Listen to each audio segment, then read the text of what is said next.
This is Kyle McCord, and you're listening to Austin, Felix, and Matt on the Devy Debate. Welcome to the Devy Debate. All right, boys, are we ready to debate? Austin, you tweeted something earlier. You tweeted your running back rankings. Explain yourself. Boy, that escalated quickly. I mean, that really got out of hand, fellas. You jumped up enough. That's Austin Nace. Who is going to be that guy? And for me, Bijan Robinson is still going to be that guy. Back to the ground with Robinson, who spins and then tries to bounce it. A stiff arm, another one as he rides it. Keeps his balance. They're going to say stepped out, but I'm Felix Sharp. I know you didn't think that we would get through this episode without mentioning the name one Zach F. Wilson. Screener draw. Oh, Wilson is going to uncork for the end zone, and he drops it in beautifully. And it is his roommate Dax Milne on the touchdown. That's Matt Bruning. G. Scott Jr. Obviously, I waxed poetic about him on the last episode, so I won't do that again here. And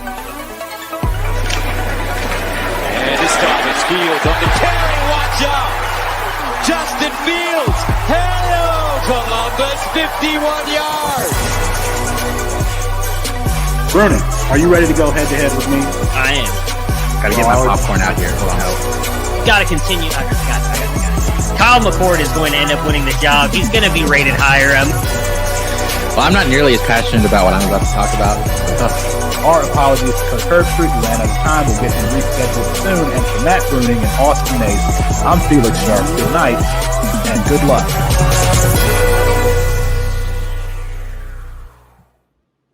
It's 9:30 Eastern time, the gold medalist of time zones. That means it's time for the Devy Debate, brought to you by CampusToCan.com. That's Matt Bruning. That's Austin Nace, fresh off his private jet and back with us. And I'm Felix Sharp on a totally constipated version of tonight's show. Whose stock is up, whose stock is down, and who can you trust? But we start with perhaps the premier matchup in a loaded week 5 of college football. Of course, I'm talking about the matchup between Ole Miss and Alabama, two of the top offenses in all of college football, and a duel between perhaps the top 2 quarterbacks in Devy / Campus to Canton. Austin, are these two, Matt Corral and Bryce Young, are they the top quarterbacks in the 2022 and 2023 classes, respectively? I'm glad that you clarified which game you were talking about, because I was ready to talk Southern Miss and Rice. So I'm glad that you clarified. I mean, if you want to talk, that's I'm sure we can get some Frank Gore talking here. If you offered me $1 million, I couldn't name the quarterbacks for either of those two teams. I'm not gonna lie. So my knowledge does have some bounds, and I think that is about it. Top 2 quarterbacks in the 2022 and 2023 classes, Corral and Young. It's close. I'm going to say that Bryce Young has to be considered the top quarterback in the 2023 class at this point, after the disappointment that has been DJ U's second season at Clemson. We've talked about that. I think you guys talked a little bit last week about that on this show. We talked a lot bit on Campus Life, so I won't get too much into that. I'm more here to say that I still think Sam Howell is the top quarterback in the 2022 class. And it's really, really close for me. Corral has jumped Rattler at this point. It's basically just between Howell and Corral. Corral is still making some of those really bad decisions that he's made in the past. He's not getting punished for them this year. I think that's the big difference for him. I went back last week, I believe, and I watched, because they had a bye last week. Ole Miss did. I went back and watched the first 3 Ole Miss games just to kind of get a gauge on him. He's still at times misdiagnosing coverages, just throwing straight at defenders, half a second late on stuff, because he's got that amazing arm that he can kind of work with. I will say he's crushing it in the RPO. I think he actually struggles in the NFL if he goes to a team that does not run any of that as a rookie, because that's what he's doing so well right now. But so he's the QB2. Bryce Young is the QB1 in his class. It's close. Either way, a total heavyweight matchup there. Yeah, it's the best two quarterbacks playing this week. I love that Austin's on Sam Howell. I feel like everybody's coming back around onto the Sam Howell train with me now, finally. I will say that I'm almost positive all of you had Spencer Rattler above Sam Howell to start off this season. C2C, Devy. I have slight differences in my rankings for them. I know you're different everywhere, just to cover all your bases. I got it. Lukewarm Austin, makes sense. I'll take this one step further. With the way Corral's been playing, I do agree with Austin. He's still making some mistakes, but with that upside, and that I think is what a lot of coaches and GMs shoot for, we are seeing the top 2 picks in the next 2 drafts playing this weekend. I think Matt Corral will be the first QB drafted, and I don't see any way after the season DJU is having now, or anybody else in that 2023 class, is jumping Bryce Young to be the top quarterback drafted in the 2023 class. I do think Corral is going to go out and have a good game against a good Alabama team, and if he continues to do that the rest of the season, takes Ole Miss to the playoffs, which I still think is debatable because they do have a tendency to mess up here against some weaker opponents that he will be the top QB drafted this year. So, yes, I think it's the top quarterbacks in the 2022 and 2023 class playing this weekend. There's no question about Bryce Young. The question is whether or not Matt Corral is the top quarterback in the 2022 class. And, I mean, I feel like you tend to see these toolsier quarterbacks going higher, and Matt Corral is probably more toolsy than Sam Howell, but Sam Howell has the 3-year track record. I mean, I remember that Cotton Bowl game against was it Penn State or North Carolina? I think I'm thinking of them playing against each other 3 years ago. And anyway, I trust Sam Howell a little bit more because of that track record. And Austin, as you said, Matt Corral still has some Jameis Winston to his game. I don't think that that's going to prevent him from going in the top 10-ish, top 15, but I would still, my Detroit Lions are going to have a top 5 pick. I would want them to take, if they're going to take a quarterback in 2022, I would rather they take Sam Howell. Austin, let me throw this to you. The Alabama wide receivers into 1 month into the season, how are you feeling about that group as a whole? Very highly touted coming in. You got Brooks, the freshman Brooks Hall, and JoJo Earl. I don't know if you've seen enough from John Mechie to be confident in him as a Devy asset. And then, of course, my guy, Jamison Williams, 1 catch, 80 yards, a touchdown. But how are you feeling about that wide receiver core as a whole? It's a pretty well-rounded group. I'm not sure if I see, to be determined on guys like Earl and Hall and Brooks. I don't think I see a superstar there in terms of guys that are getting meaningful snaps right now. I went back and just looked at how the snaps broke down this past week, and I know it wasn't the greatest reflection of it because it was Southern Miss and they kind of blew them out. But they kept the starters in there for a decent amount of time. Jamison Williams, John Mechie tied for the team lead with 43 snaps apiece there at wide receiver. Then the next closest is Slade Bolden at 18. It is very much Jamison Williams, John Mechie doing a lot of the heavy lifting there. Trayshawn Holden had 14, Javon Baker 12, Earl 11, Ty Jones-Bell had 5. Interestingly, no snaps for Brooks or Hall, along with some other guys there. So that's just kind of how that's shaking out. I don't think Mechie has superstar potential. That you kind of asked that in there. I've always had him as a day 2 pick. I think I still have him as a day 2 pick. He hasn't quite put up the numbers that I thought he would this year, which has surprised me a little bit. I thought 1,100, 1,200 yards is basically a lock for him, and now I'd be a little surprised if he got there. I don't think any of they just spread the ball around so much. I don't know if any of their receivers get there, but it's a very well-rounded group overall. Yeah, no, I agree with you. I'm still high on JoJo Earl. I think I've had him in top 11 or so this entire time. And then after that, I want Jamison Williams. Give me the Jamison Williams. Give me the speed, the guy who can take the top off the defense. I think that he's going to find a place, in the 3rd round some NFL team is going to want to take him because he could be your kick returner. He could probably be your punt returner. And then that speed is an asset. I mean, we saw Ted Ginn go number 9 nowhere where he had no business going. That speed is going to get Jameson Williams drafted. And just imagine if a player like him goes to Kansas City or San Diego, his value is really going to shoot up. So I've been a Jameson Williams fan. I still am, and I think that he's going to get day 2 draft capital. That's what I think. Bruning, any thoughts on this Alabama receiver core as a whole? No, I mean, I still believe in Hall, but I have to give it to you on Earl. I mean, he's already out there producing over guys like Hall and Brooks. I will say, if Jameson Williams goes to San Diego, I assume that it's to play in like the Arena League because there isn't a team in San Diego anymore. But I'm assuming you mean the Los Angeles Chargers. I just had to throw that in there. But I think round 3 is a little high. I could see Williams go round 4. I don't know that he gets round 2 draft capital. I like this 2022 class. There's a lot of good players, and speed's not. Teams are looking for it, but that's not going to. I don't know. I don't think that's the reason he gets. We just saw. We just saw Tutu Atwell go in the 2nd round.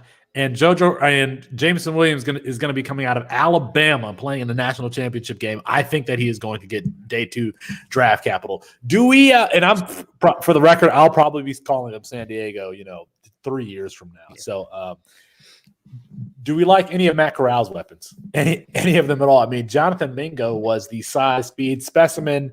Braylon Sanders was the one who was getting all the attention in the spring game. And now Dontario Drummond is the one who's really putting up the stats this season.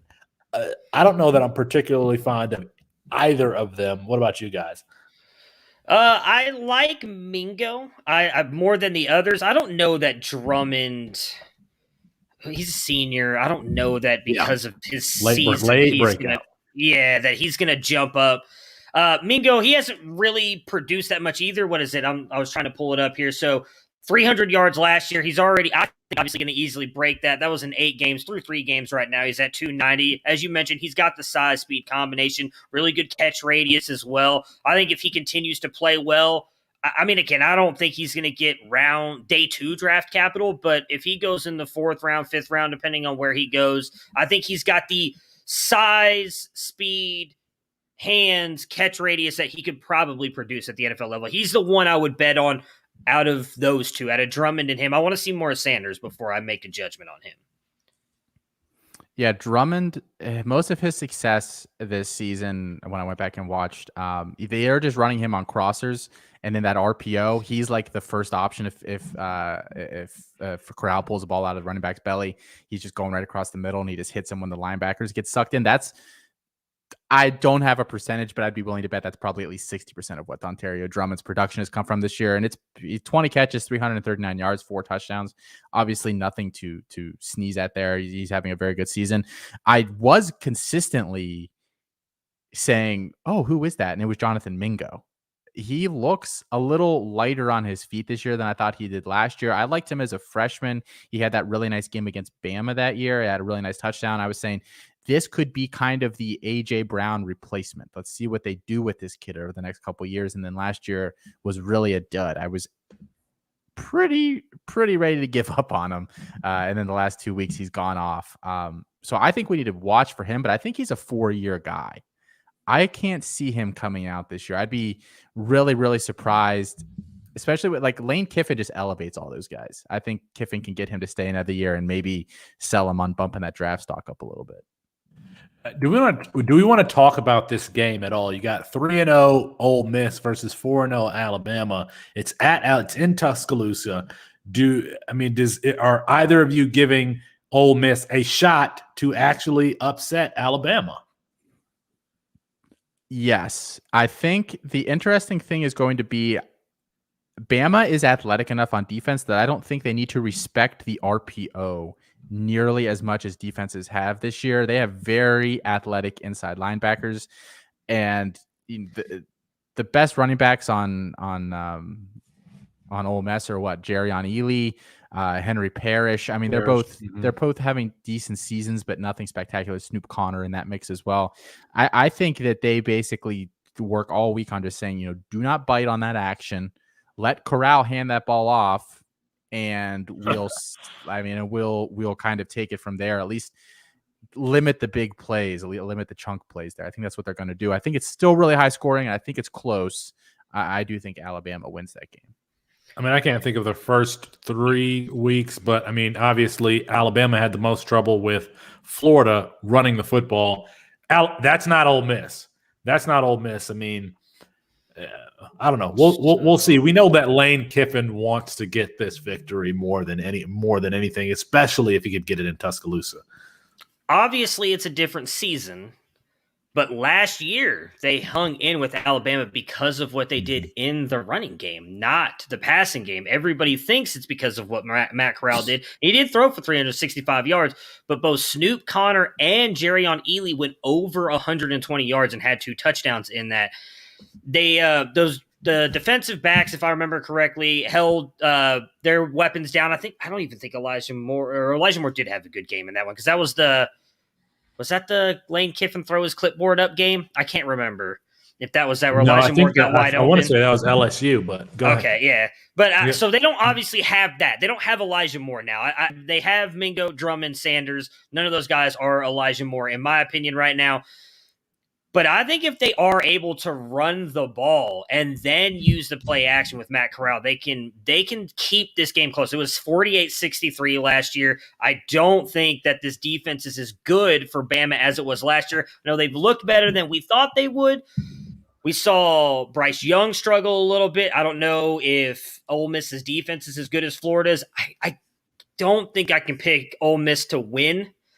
But I think the last time I looked, it was like 14.5 is the spread. I don't think that Bama's winning by 2 touchdowns. But I don't think I pick Ole Miss to win. But I do think they're going to be able to run. And I agree, he doesn't want to run the ball, but that's how they got Alabama last year. I would not be surprised if Snoop Connor and Jerrion Ealy do it again this year against Alabama, and then that opens things up for Corral later in the game. This weekend is going to be a lot of fun. That is just one of the many games that we are looking forward to this week. I mean, you got Cincinnati and Notre Dame. That's another big one. But let's move on here. Let's talk about players. And I want to know, who are some players that you are absolutely giving. I'm going to start here. Who are some players that you are absolutely giving up on just through 1 month of the season? And mine has to be Spencer Rattler. It has to be Spencer Rattler. And that clip from QB1 has resurfaced. And I remember watching QB1 at the time. I would have Matt play it, but then we would have copyright issues. So for those who haven't seen it, I'll just describe it for you. Spencer Rattler and his backup quarterback in high school are having a competition, some sort of throwing competition. And Spencer Rattler at this time, he had won the Elite 11 competition. He's going to Oklahoma, and he is just dogging his backup quarterback, saying that it's his fault that they're losing this competition. He's making fun of him. He throws Jack Miller under the bus. He says, "You're worse than Jack Miller," and is just being an ass. I mean, if you were to cast a Disney movie, high school football movie, and put a villain in it, it would be Spencer Rattler. And that's just one clip, but he was that type of person throughout the show. So you think about Justin Fields, who goes from Georgia and becomes a captain in his first year at Ohio State. And you see even him going to the Bears and the team being galvanized by him. That's not Spencer Rattler. And if he doesn't have Aaron Rodgers level tools and ability, it's not going to work for him. Compound that with the fact that OU fans are now chanting for for Caleb Williams to play. I really don't see this ending well. I mean, it puts Lincoln Riley in quite the predicament, because how can you even put Caleb Williams in the game for packages unless you intend for him to be the starter? Because when Caleb Williams comes in the game, the fans are going to cheer for him, and they're going to boo Spencer Rattler. And Spencer Rattler does not seem like the type of kid who has the mental makeup to deal with that. He just simply doesn't. On top of the fact, maybe he's grown from his high school days. I don't know that you can change the stripes on a zebra, though. So I think now it would not surprise me at all if we saw Spencer Rattler go in round 2, be a round 2 quarterback a la Drew Lock, a toolsy player who gets picked up by a team in round 2. And I just don't think that his teammates are going to like him. I don't think that his teammates are going to like him. He does not seem like a likable person. But all right, either one of you guys, who are some players that you're giving up on after 1 month of the season? Bruning, go ahead. All right, so I'll go. Since you took Spencer Rattler, I was going to throw like the whole Oklahoma offense into this thing. I'll just touch on Eric Gray. You know, he was a guy not many of us at the site were big on Devy or C2C-wise, but there are a lot of people who were very high in on Eric Gray kind of becoming the next best thing that he went to Oklahoma. He has not been good. I'm out on him. And then another guy that may be a bit surprising to some, Kyron Williams. Obviously had the massive season last year rushing the ball. Obviously very good receiving back as well. Guy who some people were jumping up as to like the easy RB3 in this class and going to push Isaiah Spiller and Breece Hall to be the one. And we talked about his size, and it's not even the size that I'm worried about. He has not done anything on the ground outside of one game versus Purdue where he ran for 91 yards, a 7.6 yard carry average. But outside of the receiving game, Kyron Williams is really not doing a lot here, and I don't think any of the defenses they played are that good. I mean, 42 yards against Florida State. He had 73 against Toledo.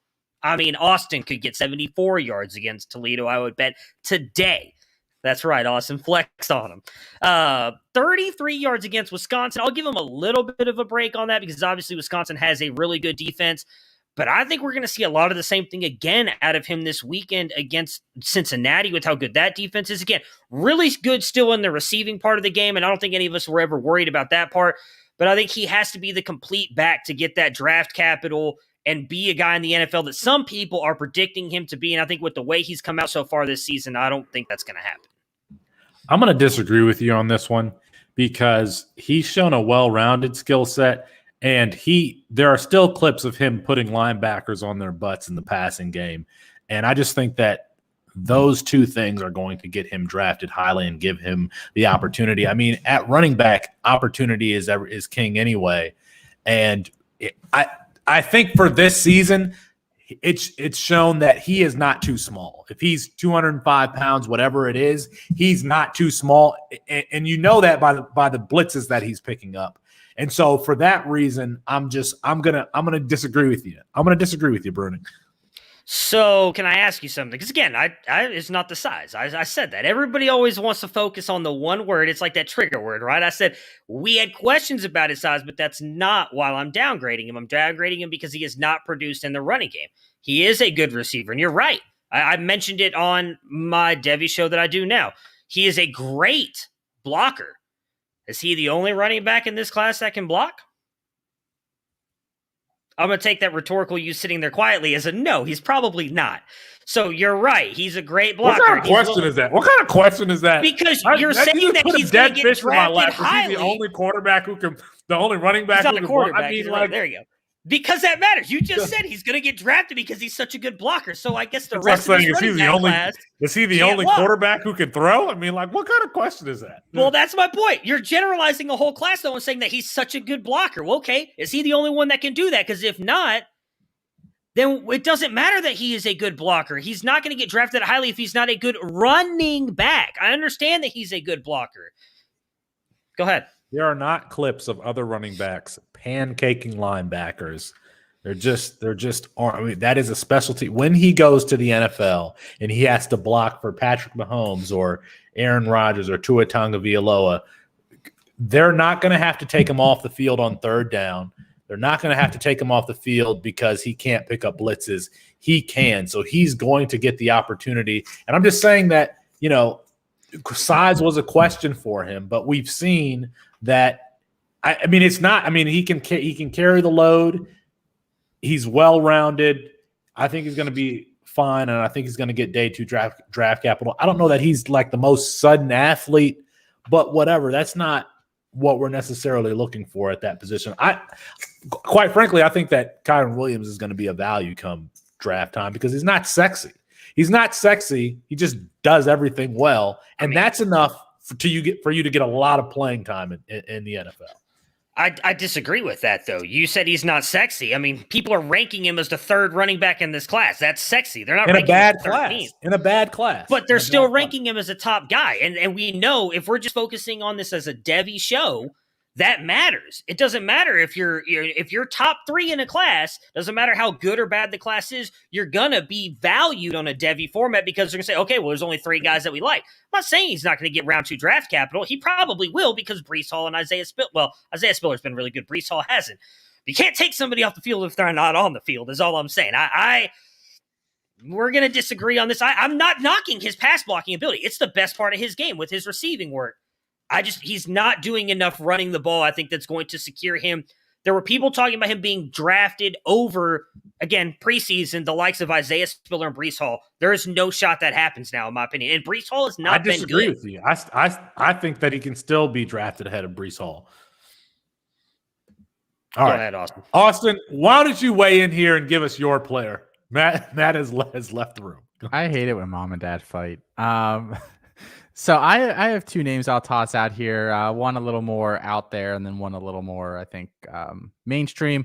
CJ Johnson, wide receiver at ECU, I think was a guy that a lot of us were intrigued by as a freshman. A big size, speed kind of guy, like 6'2", 225-ish. Just a big, overpowering physical. But I didn't think he looked slow or like a plotter.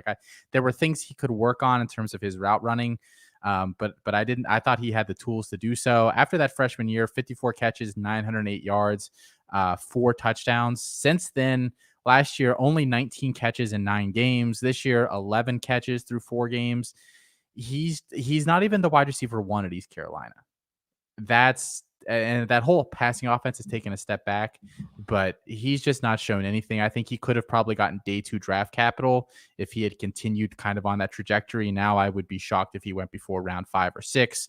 The other name that I think that more people are probably familiar with, though, is Jalen Berger at Wisconsin. I'm completely done with Jalen Berger. I get that he was banged up coming into the season, but Wisconsin, the running backs there are kind of interchangeable. They always have the one that starts is always really good, but when they're out, the guy that comes in, because they usually have a dominant offensive line, they usually have a system that highlights running the football effectively. Like Ches Malusi and these guys have all just outproduced Berger when he's played this year. 2 games for him this year. The big one against Eastern Michigan, 15 carries, only 62 yards, a touchdown. He just hasn't been that effective. We won't know whether he can catch the ball or not because Wisconsin doesn't do that. If you remember, that was the question around Melvin Gordon. It was a question around Jonathan Taylor. There's a question around what did Monty Ball come from there? I think it was a question around Monty Ball. I mean, no matter the running back that comes out of there, that's the question. So we won't have an answer to that. We'll have nothing good like that you can look back and say, we can bank his value on this. So I'm completely out on Jalen Berger. I'm selling him where I've got him. All right. The thing with ranking players is I think it's easier to rank risers than it is fallers because I'm looking at Jalen Berger, who I had around 15. He had no business being in that spot. I'm like, what pit do you put Jalen Berger in now? Because it's like, would you rather have Jalen Berger or Frank Gore Jr.? I think Frank Gore Jr. can actually help you win on the college side of C2C. So, all right, let's move on here. Austin, you've got some housekeeping for us? Oh, you changed the name. I had you on there. You had me. Why did you have me? You do the housekeeping though. No, I retire because every time I start, you cut in after 30 seconds. I mean, that's the bit. Oh, that's the bit. Okay, here I go. Okay, we'll cut that in post. So listen up here, guys. We've got lots of different stuff going on at campus2canton.com. We've got 2 live shows every Saturday. The tailgate kicks off at 10 a.m. every week. 2 hours. First hour, CFF, starts, sits, all that stuff. Second hour, DFS betting, all of that good stuff. at night after the big game, whatever it is for the week, wraps up. We go coast to coast and break down all of the day's worth of news in college football. Beyond that, we have our partnership with Prize Picks. If you're not familiar with Prize Picks, it's basically a player props website that you can go on. A lot of fun. Definitely check it out. If you do that, use promo code C2C when you sign up. You get a match on your initial deposit up to $100. And if you deposit at least $20, you get a free membership at campustocanton.com with us. That's a $30 value for only spending $20, and you get $20 back. I mean, it's too good to be true. Wait a minute. Time out. Are you saying that if you open a new Prize Picks account for $20, you not only get a match of your $20, you get the chance to win win money with player props, and you get a free subscription to campustocan.com. Did I hear all of that right? It's crazy, but it's true.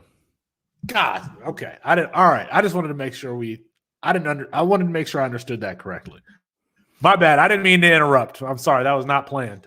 Thank you, Felix. Thank you.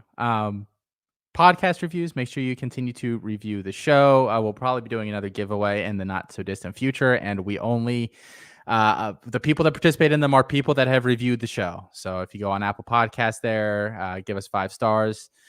Tell us why I am your favorite person on the show. That gets you a bump in the next giveaway. And then last, if you guys really just like us and all the stuff we do and all of our rankings and everything, feel free to check out campustocanton.com. $2.99 to get you a membership for a month, $29.99 for a year. And again, if you use that Prize Picks promo code, you get the whole year for free. All right. Thank you, Austin. Again, I apologize for interrupting. I was just excited. Your apology right, boys. means nothing to me because I know you're not sorry. Are we ready for the Devy debates? Yes, sir. Let's do it. All right, let's do it. First question here. How highly should we rank Sean Tucker and Zach Evans when talking about the 2023 running back class? Matthew, you're up there. You're up first there. So I've got them 4 and 6 respectively right now. I still have Bigsby, Gibbs, and my goodness, who am I forgetting? Bijan for some reason as the top 3. Even though Gibbs is not producing as much on the college side, I still believe in his ability when he goes into the NFL. Evans comes in at 4 for me. And then right now I have your guys' guy, Brandon Thomas at 5, Sean Tucker at 6 for that 2023 class. Tucker has looked very good. He's looked faster than I thought he was going to, especially in that game last week. He's someone I'd like to dive more into as the season goes on and in the offseason. So far, he's looked really good. I don't see any reason to have him down. I looked earlier in the season, I had him all the way down at RB 64. So he has risen big for me. I think I have him at 23 now. So he's jumped majorly in my ranks. Austin? I have them. You said 4 and 6, Matt? Yeah. Damn, I got them in the same spots. Yeah, I had McClellan above Evans. I've jumped McClellan a little bit simply because we've just seen Evans do it with the workload. We've seen him get 20 carries and 6 targets in the passing game and turn that into 190 yards and a couple touchdown performance. We've seen him do that now. We have not seen that yet out of McClellan. I still like both of them a lot. There's really not that much separating them. And then I do have Tucker slotted in right after McClellan. He's jumped a bunch of guys this offseason. He looks good. He looks explosive. And I think the thing that I like about him a lot, every time I watch Syracuse, his skill set to me seems like he's going to be scheme versatile in the NFL. He has enough burst and enough one-cut ability that if you kind of want him to do some stretch stuff, some zone plays, work like that, he has the vision and that burst to be able to hit those holes. I think in our text message group this past week, I comped him to like smaller and slightly less explosive Arian Foster. Like I really think that he could work in that system, but I think that he's also he can be a physical, patient, let blocks develop kind of guy. Like I really, really like his game. I want to see him catch the ball a little bit more. He doesn't, he does it a little bit. I just want to see him be like a weapon in that regard. And if he was, I would feel a lot more comfortable really locking him in. Yeah, I mean, we're really seeing this 2023 running back class kind of shape and take form. We knew the top three to me are kind of locked in, and it's who falls in after that and what value do they have. I think that there's a lot of value in that second tier of running backs. You mentioned Brandon Thomas, Matthew, Jace McClellan. Still, I mean, he's shown a well-rounded skill set, even though he hasn't been the primary guy. Then you got Zach Evans, Sean Tucker. I've got Zach Evans was already high in my rankings. I got him at 5 overall in the 2023 class, and Sean Tucker is up to number 9. Listen, Michael with Kane and Shane's group there did a podcast on Sean Tucker. Supposedly, and I had to Google this to make sure it was true. Sean Tucker has got a recorded 4.39 40-yard dash. If that's true, if he's going to go to the combine and just blow it up, he's gonna be a very valuable player, even at 205 pounds. And then the player that I have number 4, I just moved to number 4 in this class overall, is Diamante Tranium. He's been injured, but when he has played, he's looked very good. And plus, I like size at the position. He's 230 pounds. I like both of their running backs there at Arizona State. But we still need to see Jace McClellan, and we still need to see Kendall Milton out of Georgia. But that 2023 running back class, it feels fun. It feels fun to me anyway. Yeah, you just you gave us some of your. Can you just give us your top 10 there for the 2023 class, just so we have an idea of? Yeah, so since you don't fill them out on the site for us, we can find out exactly what it is. I've been updating my rankings as we go along. I mean, so you've made it to 10 through September. Good to know. Bijan Robinson, Jahmyr Gibbs, Tank Bigsby, Diamante Tranium, Zach Evans, Jace McClellan, Brandon Thomas, Kendall Milton, Sean Tucker, and then Blake Corum. I think that's 10. Ulysses Bentley should be considered a 2022 prospect, shouldn't we? Technically, he's a red shirt. But anyway, Ulysses Bentley I have after Blake Corum. So that's however many that is. All right. Kyle McCord. Austin, I'm throwing this to you. We're not even going to let Matt talk here. Should he continue to start for Ohio State? No. We've all, the three of us have kind of talked about this behind the scenes, and I think Matt said something, similar that the coaching staff said, you need to blow away CJ Stroud to take that job. I think that's the right mindset generally for a staff to have. Why not? Why? Was he that much Stroud better? Has done nothing. He's different. To me, he's different. He allows you to do different things with the offense. Like, I don't know why he would have to blow you away. CJ Stroud hasn't blown anybody away. So I don't understand. Not on game day, he hasn't. Not on game day. Yeah, all right. So we have this guy who's a leader. Yeah, he's good in practice, and he's not going to turn the ball over. And he's going to be boring and dry. That matters to Ryan Day. Yeah. I'm not. I'm telling you it's wrong. I'm just saying that it's wrong. I agree with it's you. Austin's turn to answer the question. Sorry. For the record, I appreciate coaches that tend to recognize when a player sucks in practice and is really good in games, because that's the kind of player I was growing up. I was not great in practice, and you put me in a game and it was totally different. So a shout out to Ryan Day for acknowledging that's a possibility. But no, I don't think. But it'll be interesting to see what the difference is here against Rutgers. I really want to see them get out to a decent lead, just to see how that shakes out. Because if they don't, then we won't see it. If there was ever a situation where you should employ a 2-quarterback system, no, I think it would. I think it would be this. Never. I think it would absolutely be in this one, because I don't know that CJ Stroud gets that offense to the ceiling that it needs to win a playoff game. Not this year, not the year after. So you might as well get some reps to someone who does, because the thing about that game with Kyle McCord, when it was 3rd and 7, they weren't throwing the ball behind the sticks. Now, I know they were playing accurate, but to me, you talk about how much Ryan Day likes CJ Stroud, then why the heck on 3rd and long are they throwing bubble screens? He doesn't have trust in them to throw the ball downfield. They did with Kyle McCord in the game. And CJ Stroud has like the highest like yards per attempt or something in college football. Not anymore, but he is up there. He's like yes. 7th. Yeah. You always talk about this, and I'm like, this is just factually you're high incorrect. on CJ Stroud. Then I mean, I'm just saying that argument is not correct. I mean, in fairness to CJ Stroud, it's at 12.4. Kyle McCord's is at 10.6 or 10.7. So it's not much of a difference. One thing I'll say on Stroud, and I don't like defending him, is we don't know how much the shoulder affected him in some of those plays that you're talking about. Perfect. We didn't want him here anyways. Now let's let the grown-ups talk. I know, right?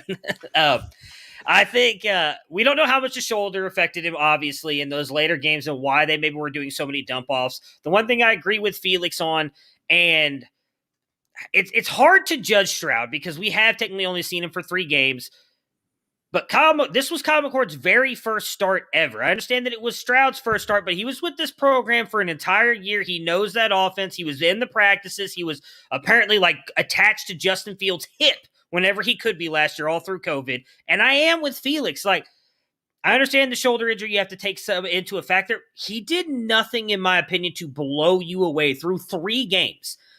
I could even take the Oregon game out of it because that was a great defense.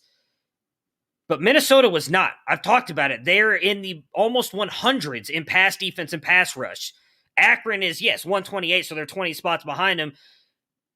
He is not. And then Tulsa's the same thing. Tulsa, I think, is 60 or 70 something. Like, neither one of those defenses are very good. He did nothing to blow you away. But neither did McCord against Akron. He had some very good throws. In my opinion, there was 2 throws in that game that I think were better than anything Stroud has put on tape. I think that McCord has the higher ceiling. I think the offense has a higher ceiling with McCord. If you look at it through that eyes, I agree with Felix in that Stroud can win you the Big Ten. I think McCord wins you a playoff game. Probably can't beat Alabama, but can compete with Alabama. I don't know that Stroud does that. I don't think Ryan Day makes a switch, though. I agree with Austin. I hope that they are blowing out Rutgers because then we will see McCord. But Rutgers is a better. They took Ohio State to the line last year, and they did it with Michigan last week. I don't know that Ohio State's going to be able to pull away because they don't have Justin Fields there to pull them back away again like they did last year against Rutgers. Sounds like CJ Stroud is the coach's pet. That's what it sounds like to me. Like, I like, don't well, disagree coach, this with is you. how this is the coverage that you saw. This is what it's supposed to look like. But anyway, all right, let's move on. Do we think that, speaking of quarterbacks, do we think that Notre Dame should move on from Jack Cohen, Austin? I think a discussion has to be had, and this isn't necessarily, I try to separate when I'm talking about some of these guys. You know, we really like Tyler Buchner, and we think that, you know, he is like clearly the most talented guy on the roster, and trying to just leave that entire thought process out of this decision.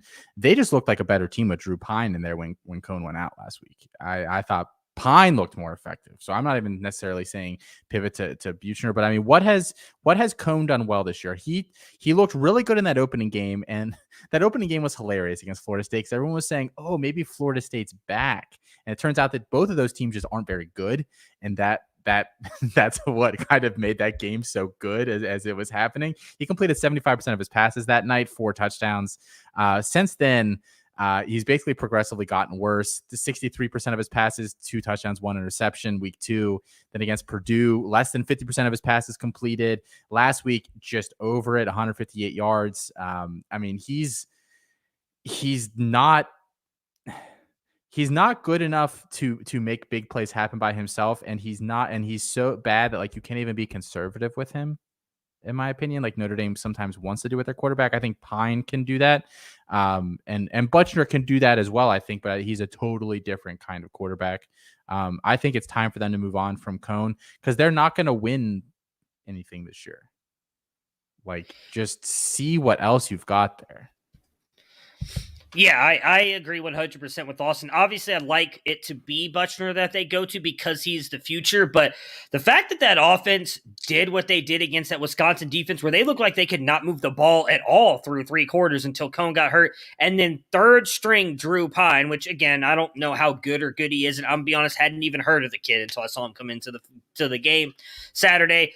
Open that offense up. I think just speaks to the limitations on Jack Cohn. I don't think he's going to do anything for Notre Dame. We had already talked about them not being a good team anyways. I think that they just, if Brian Kelly wants any shot, and if they beat Cincinnati this week, there's a realistic shot they can make the playoffs because they don't really have much else left on their schedule.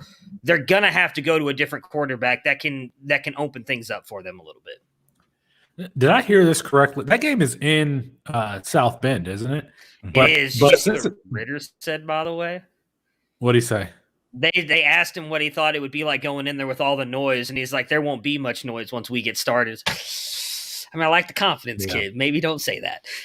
Well, they're favored. Or the last time I heard, they were actually favored. Cincinnati. 3 points, I think. By 3 points, which is that's saying something. Let me answer the question here. I mean, this is another situation where I'm not saying you should have a true dual quarterback system. I think Jack Cohn is fine for the boring offenses they want to run. But Tyler Buchner, if he is Buchner, whatever you ever say his name, if he's healthy, he should have a role because he adds that dynamic ability with his legs. I mean, this should be like the Jimmy Garoppolo, Trey Lance situation where you bring in Tyler Buchner for specific things, especially when you need a spark playing against like a Wisconsin team that doesn't have any offense themselves. But Tyler Buchner was hurt, so he wasn't even available for this game when Drew Pine came in. Maybe he'll be available for Cincinnati, but you like that kid. He ran for 1,600 yards his junior year. I mean, he had some legitimate Lamar Jackson type rushing ability. It's going to be so fun in college football when we have both Tyler Buchner and Anthony Richardson running around making plays from the quarterback position. All right, let's move on. Austin's making a face because he hates Anthony Richardson with a pass, and he thinks he has no talent. All right, let's move on. Let's talk about more freshman quarterbacks. Do we think we should see more of these freshmen? Matthew, Caleb Williams. Should we see more of Caleb Williams? Yes, absolutely, and I don't see why not. What has Spencer Rattler done to blow you away this season? What are you rolling your eyes for? You literally just said you're giving up on Spencer Rattler, and now you're like, oh, man, talking about Caleb Williams. I just realized, I'm like, why am I rolling my eyes at that statement? I feel bad for I'm just Rattler disagreeing with that for no reason. The team, the fans and everything were chanting Caleb Williams' name during that game. But I don't think that he should be benched. But I do think we saw Caleb Williams come in week 1. I do think we should see more of that because he is just an explosive athlete. And Oklahoma's offense just doesn't look the same as it has those past couple of years with that explosive offense. Rattler is struggling to push the ball down the field. Again, I don't know that Williams can do that, but I'd like to see him at least get a shot. Jackson Dart, I think, had he not gotten injured, we would have seen starting last week. Keaton Slovis just isn't it. I'm sorry, Kane, if you watch or listen to this, he's just not it. I think Dart would still be playing. As for Michigan, I mean, we talked a little bit about this on Coast to Coast last week. Wait a minute. We were just asking about Caleb Williams. Oh, we're just talking about one? Sorry. Yes, Caleb Williams. Don't bring me down the show sheet. Caleb Williams. Caleb Williams, yes. Yes. You have to say yes to this question for the same reason that Tyler Buchner should be playing in Notre Dame. They need a spark, and Caleb Williams is a 6'1". Man, it's going to be some really good rushing quarterbacks here in a few years, and Caleb Williams is one of them. I mean, that offense isn't doing what it should or what we expect them to do. And if you bring Caleb Williams in and you make defenses like change the way they're game planning because they have to account for him in the running game, that could open up all of these wide receivers and all these deep plays that we want to see. It's not beyond the realm of possibility that Caleb Williams does more for the passing game for Oklahoma than Spencer Rattler has because of what he could do with his legs and how he could open up that offense. I don't know, man. I think I don't know if I said this earlier, but we are coming to a head in Oklahoma. I think that's a huge storyline to pay attention to is the fact that Lincoln Riley's going to have to make a decision between Caleb Williams and Spencer Rattler. And the answer might not be Spencer Rattler. Like Spencer Rattler, he might have to make that decision during the season at some point if they catch a loss and they have to, stay in the playoff hunt. But he might have to make that decision at the end of this season if Spencer Rattler says, I'm not going to the NFL. I don't know. I think that we're ready to see Caleb Williams, and he might actually be better for that team, for all of those wide receivers. Marvin Mims, Mario Williams. I need Mario Williams to get to 476 yards receiving. It's gonna be close. Austin, Jackson Dart. Should we? I mean, of course we should see him if he's healthy. He should be the starter there at USC, right? I do just want to say 10 seconds worth on Caleb Williams here. I think with him, because he's such a different quarterback, you don't have to you can bring him in for a play or two, and it doesn't look like you're trying to usurp the starter like it would in Ohio State. I really think that you can play it off as, oh, well, we just have a couple plays here and there drawn up for Caleb Williams. So I think you can kind of sneak him in there without being so, it being so jarring. Jackson Dart, if he's healthy, you have to. I mean, USC's offense, Keaton Slovis is just a total, he cannot elevate that team to do anything beyond just what is there.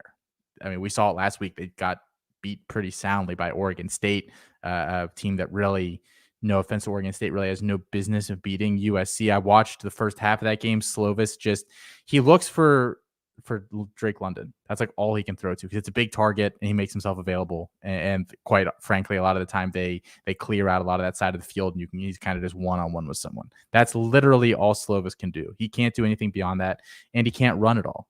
Not that Dart is necessarily Caleb Williams, but I think he is a little more mobile and gives you a little something different there too. But I think, unfortunately, meniscus, I'm kind of doubting he comes back this year. Matt, I mean, I think the answer is I'm not going to sit here and act like I've watched a whole bunch of USC, but Austin and Colin have been on Jackson Dart really from the beginning, unless there's somebody out there who, saw them in high school or something like that, or, their cousins, teachers, friends, mom. So anyway, all right. Well, I mean, I already answered the question, so yeah, Jackson Dart. Yeah, you went through the whole show sheet. JJ McCarthy, should he be? I didn't go through all of them. You cut me off at JJ McCarthy. So now answer it now. Should he be getting playing time? Should he be starting? Yes, I don't see any reason why not. I comp the Michigan offense a lot to what Notre Dame is doing. That passing game has not been – they've been good, but they clearly are relying on the run. That is where they built that game plan around, and it's working for them. I don't want to knock them on that, but I think bringing in McCarthy just opens that offense up a little bit more, and if they want to – beat a Wisconsin this week, if they want to beat Ohio State later this year, if they want to make it to the Big Ten championship and possibly the playoffs, which is in the conversation now for Michigan, they've got to open up that passing game a little bit, because they're not going to be able to beat everybody with the run. So yes, I think McCarthy, I know you disagree, Felix, but I think McCarthy should be the starter. No, I don't necessarily disagree. Is the Big Ten the worst conference for aesthetically pleasing football? I mean, as far as Michigan versus Wisconsin, that game is going to be 10-13 or something like that. I mean, over under 250 yards passing between the two teams together. I mean, I take the under at 150. Oh my goodness. That's good. It's still, Michigan's ranked number 14 in the country. All right. Let's one more here. Austin, I'm going to throw this one to you, unless you wanted to answer about JJ McCarthy, but I'll just throw both of them to you. JJ McCarthy, Sam Heward. Sam Heward, should we be seeing him at Washington? I don't think so quite yet. I think that Dylan Morris has performed fine, and that conference is not particularly strong this year outside of Oregon. It doesn't seem like. UCLA is a pretty solid team, but they're certainly not a team to be feared. You have Oregon State. USC is not very good. I'm not really sure what Utah is not very good this year. Washington State's not very good. So I don't think that it's time to replace him. But he's been under 60% passing in every single game so far this year. I do think he holds that offense back slightly. I'm just not sure with the way that offense is set up that Heward would necessarily take them any further. And it's funny because with McCarthy, just real quick, the paradox is that the closer they get to the playoff, the less likely it is that we would ever even see JJ McCarthy, even though for them to make the playoff, I feel like they need to open up the offense. Those two just go back and forth between each other. All right. Well, we are going to keep keeping track of those freshman quarterbacks, and just thinking about them going through here: Tyler Buckner, Caleb Williams, We talked a little about Anthony Richardson. There's some. I feel like college football is going to be fun for a few years when all those guys start taking the helm. All right, are we? This is my favorite segment of the show. I mean, it's my absolutely my favorite segment of the show. It's Austin's lukewarm take.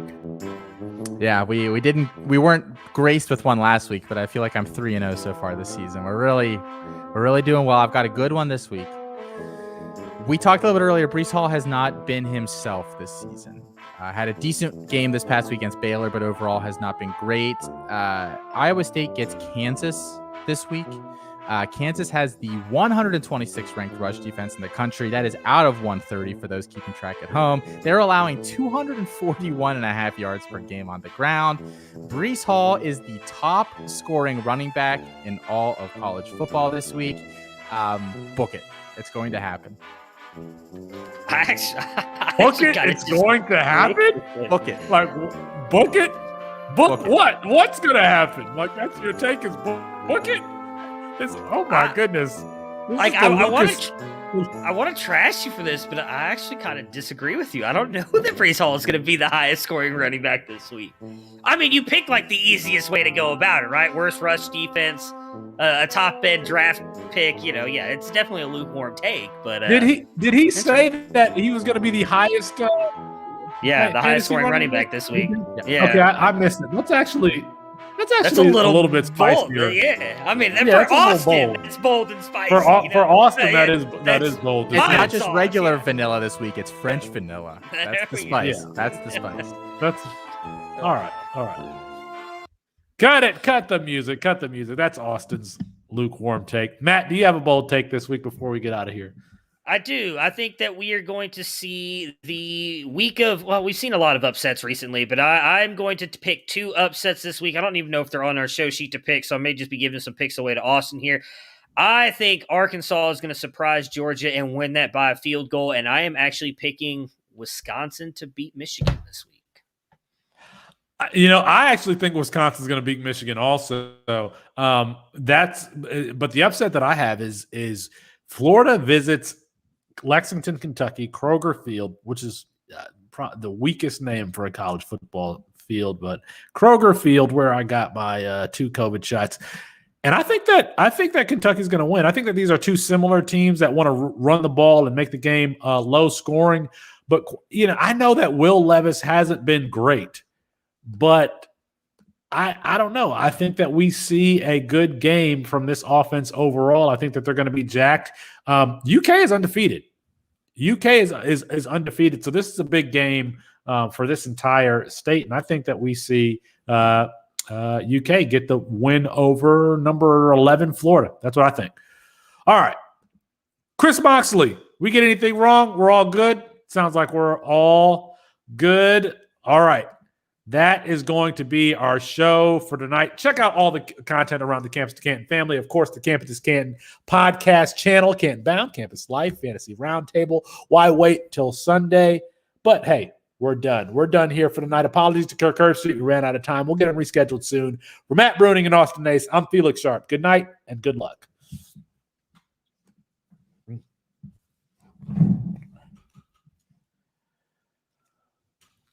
So what do you think Cooper Kupp is worth in a Campus to Canton? Roughly J.K. Dobbins. I'd say he is worth a lot. J.K. Dobbins in like a middle tier college player. Yeah, the thing is like I just don't want to give up Cooper Kupp. The other factor is that Felix's team is not very good, and my team is very good. So is my team? Hold on. Yeah, I don't know that I was trying to be. Aren't you like? What do the rest of his wide receivers look like? Because you're taking away someone who, I mean, realistically, if he stays healthy, is a top 12 wide receiver at worst all season long, especially with Stafford there. You're talking Stafford's probably going to be there for, if you just want, I know Austin and his like 3-year window, so we'll just say 3 years. Stafford is going to be there and producing for at least 3 years. So it means likely Cooper Kupp is going to be producing for 3 more years. We don't know what J.K. Dobbins is going to be when he comes back from that injury. Still have Gus Edwards signed. You still know Lamar Jackson's going to run the ball a lot. I don't know that Felix is getting that great of a value back for Cooper Kupp because he's getting J.K. Dobbins. And I love J.K. Dobbins. I do. That's I my do too. The reason why my team is bad here is because is it a 14 or 16? 16 teams. Yeah, it's a 16-team league, and I went quarterback to start because I was like, I'm not gonna be in this league without a quarterback. So my quarterbacks they're all rookies too. Zach Wilson, Mac Jones, and Trevor Lawrence. So But my wide receivers are, That's a you're having a lot. Yeah, I of mean, fun. I didn't care. But my receivers, if they're all healthy or strong, with Cooper Kupp, Darnell Mooney, and Jerry Jeudy, obviously, who's out for the season. So actually, and Elijah Moore. I actually don't. His running backs are terrible. Mark Ingram Our and running backs Devin are Singletary. So Yeah, and our running Rojo. backs are terrible. Our running backs are terrible. My running backs are not going to be very good if I trade away Dobbins going forward, but got to risk it for the biscuit. And I've also got Antonio Brown. I mean, I've got a lot of pieces here that would help you. I would actually be I got really interested in Deshaun trading for AB if I didn't already have Gronk and Godwin on this team, but because I would. That doesn't make. Yeah. And I also, so alas, I have to look at your stacked college team.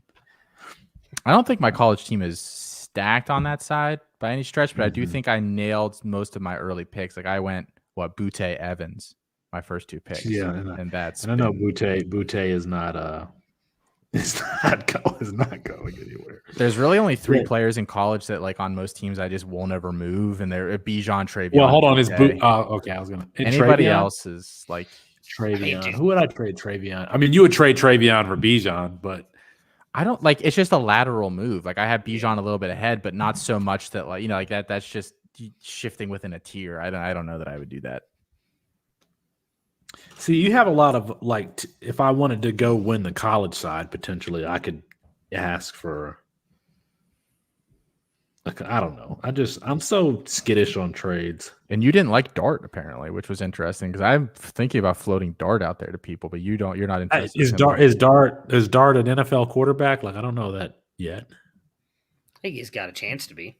He's my top quarterback in the 24 class right now. I think in my Devy rankings.